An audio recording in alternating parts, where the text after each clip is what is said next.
Hello, sixth graders. I'm very excited to be able to show you this next video on Dr. Unike.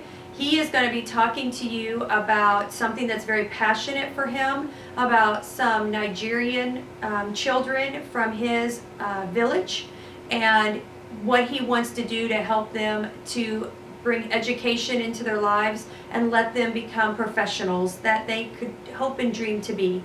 I really want you to listen to his message and hear that he was taken at a young age and to become a child soldier, was told that he would never amount to anything, and then to see where he is now. I want you to hear that he is telling you that your world is open to you and that you can dream and be anything you want to be.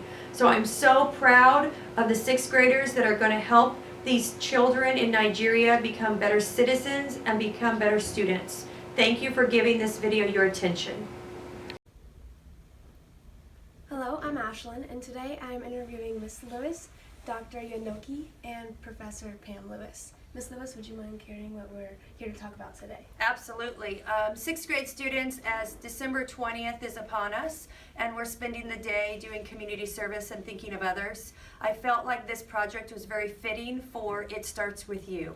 So our school theme this school year is It Starts With You, and every student and every staff member is pledged to do an act of love or community service twice per semester. And my giving back this year was I wanted to invite Dr. Yonoki and Professor Lewis in. Professor Lewis happens to be my mother, and Dr. Yonoki is a family member to our family. And they're going to talk about a project that we hope to start helping for some middle school students in Nigeria. So Dr. Lewis, would you like to introduce Dr. Yonoki? Okay, it's my pleasure to be here today in my daughter's school, and especially talking to the sixth grade. I remember that my daughter decided to be a teacher in the sixth grade, and the sixth grade has always been very important to her. So that makes being here very special to me. Also, being able to introduce Dr. Ewa Yonoki to you is very special to me because he's a very special person in our lives, and you will know why after I introduce him.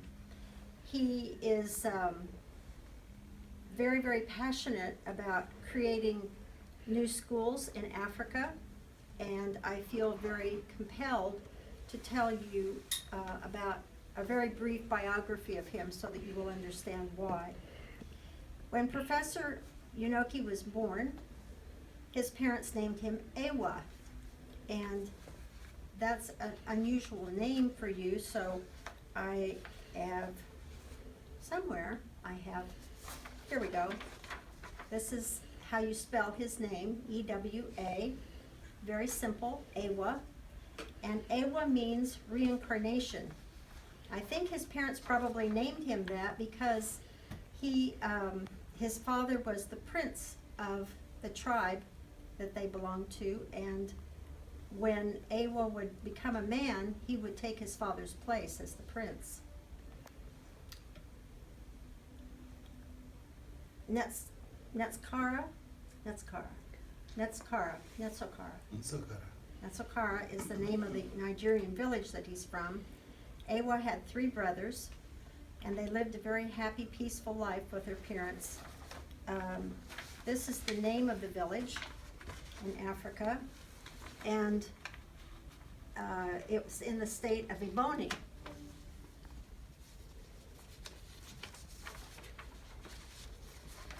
In the country of Nigeria and in the continent of Africa.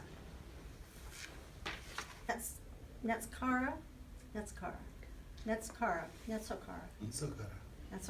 is the name of the Nigerian village that he's from. Ewa had 3 brothers, and they lived a very happy, peaceful life with their parents. This is the name of the village in Africa, and it was in the state of Ebonyi.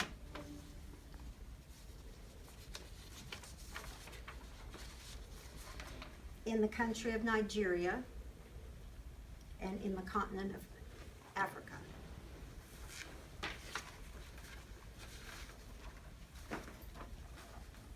They lived there very happily for many years. When Awa was 12 years old and his youngest brother was 6, another tribe from another religion swooped through Ntsokara and took Awa to make a child soldier of him. He was given a gun and he was taught to fight. Sadly, Awa saw his 3 brothers die in that war. He saw his hometown reduced to rubble. After many years of living with his grief over these events, Awa grew into manhood to become not only the prince of his Igbo people, but also came to the United States, where he earned a PhD in political science at Howard University in Washington, D.C. Now he is a professor at Kansas City, Kansas Community College, where he teaches political science, and where he has established the Henry Lewis Center for Global Peace. Henry Lewis is your principal's father and my former husband. Through this Center for Global Peace, Professor Yunoki and his students are working to restore a fulfilling life to his war-torn hometown of Ntsokara. Later, Dr. Yunoki returned. I agree totally. I introduce you to Dr. Awa Yunoki, former child soldier, prince of the Igbo people of Ntsokara, and professor of political science. And this is how you spell his name.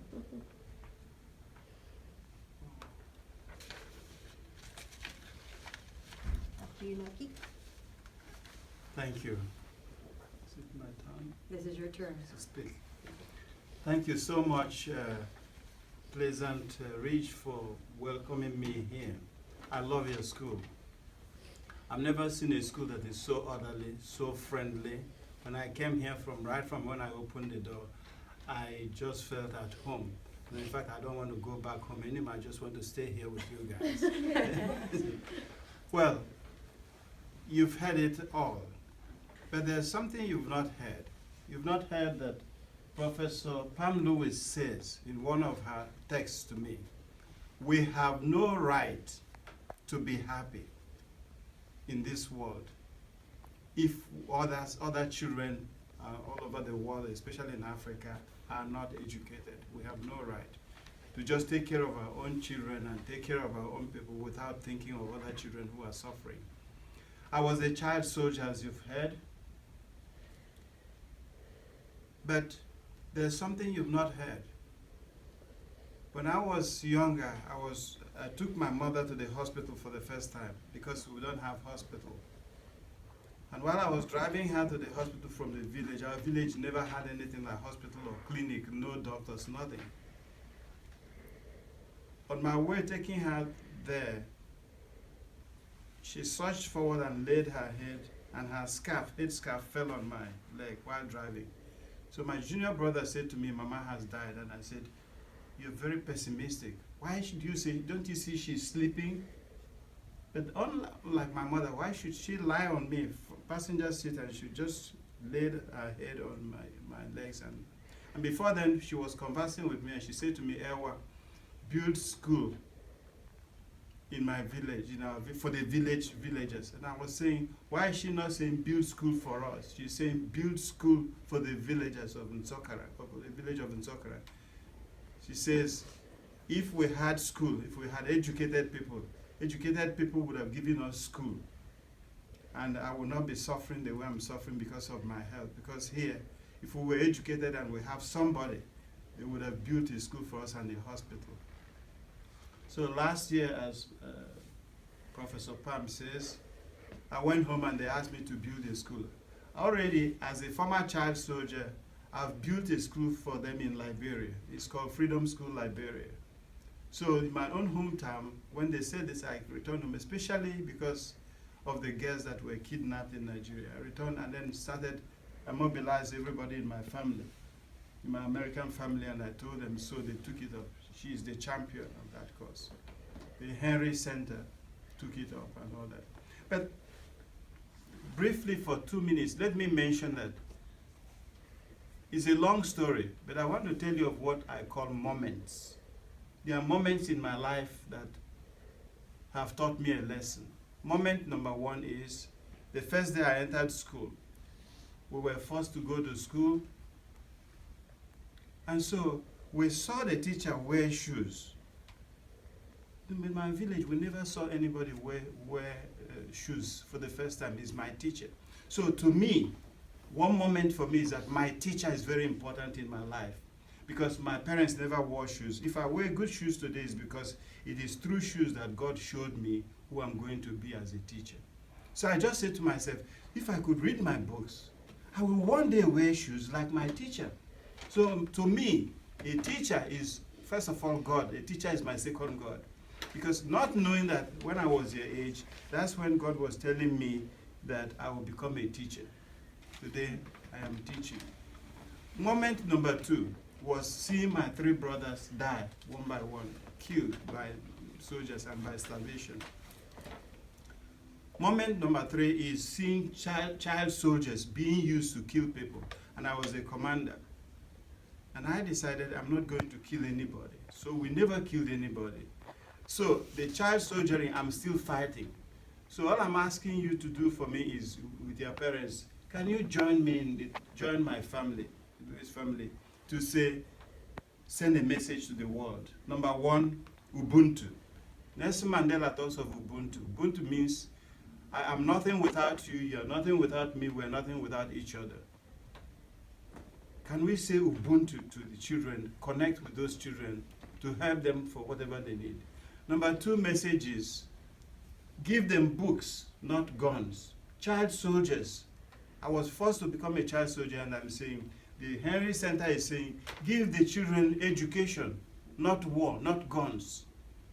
So can we help to say that and sell that to the world, to campaign to the world that children of the world need books, not guns?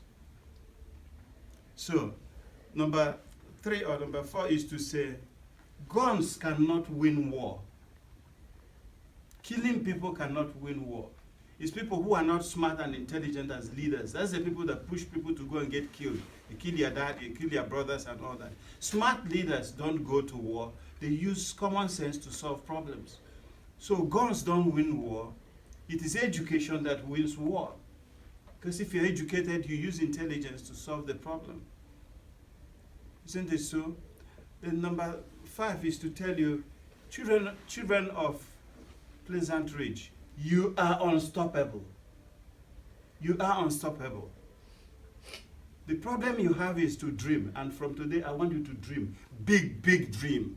I dream that if I'm going to be a teacher, I'm going to be the best teacher. And I'm going to be so educated, no matter my background, I'm going to get so educated. So if I get to anywhere, I'm like, what is the highest degree you can have in teaching? PhD. Yeah! Henry Lewis has doctorate in education. Me too. So you are unstoppable. There's nothing you want to be that you cannot be in this life. If somebody like me could be that. The last thing I want to tell you is that my community, I want you to imagine. I brought some of my books. The United Nations asked me to write a history of my life, memoir about my life. And I have a few of the books here to show you. So all I'm saying is that another life is possible. They said, tell your story to children in secondary school, in high schools, and to tell them that another life is possible for the child soldier. Is this it? Yes, thank you. So I've come to show you, if somebody like me can do it, you can do it. I edited this book. This is a beautiful storybook for you. We've made it easy to read about an American who lives in Africa and tells the story of the journey here, because it's a story about the war that killed so many people. When you hear the child, this is how we looked in Biafra. This is the country, when I was a child soldier, I looked like this too. This is Biafran children. All over the world saw this, because Nigeria starved us and so many millions of children died. So the children who have survived from this war, that's the one I'm saying, let us educate them. And I can't do it alone. For instance, I want you to look at the theory of imagination, imagining others. Can you imagine when you woke up this morning, for 1 week you've not had electricity? Can you imagine that this morning you didn't have water to drink? Can you imagine that you didn't have food to eat for about 1 week, and until you drain up and look like this because your parents can't afford food? Well, the society I come from, the children don't have electricity till today. It is for us, it costs about, they say it will cost $400 to buy generator for them. So she has spent so much money on them. She spent money to renovate the whole school, 4 schools that they are. It costs thousands and thousands of dollars. She has opened Jimmy Carter Library for them, and we need books in those libraries. But what we need most is use laptop for them. They have never seen electricity till now. Those students, it's as bad as that. So we want you to help during your program, talk to your parents about this school and see how you can help. We're all brothers and sisters.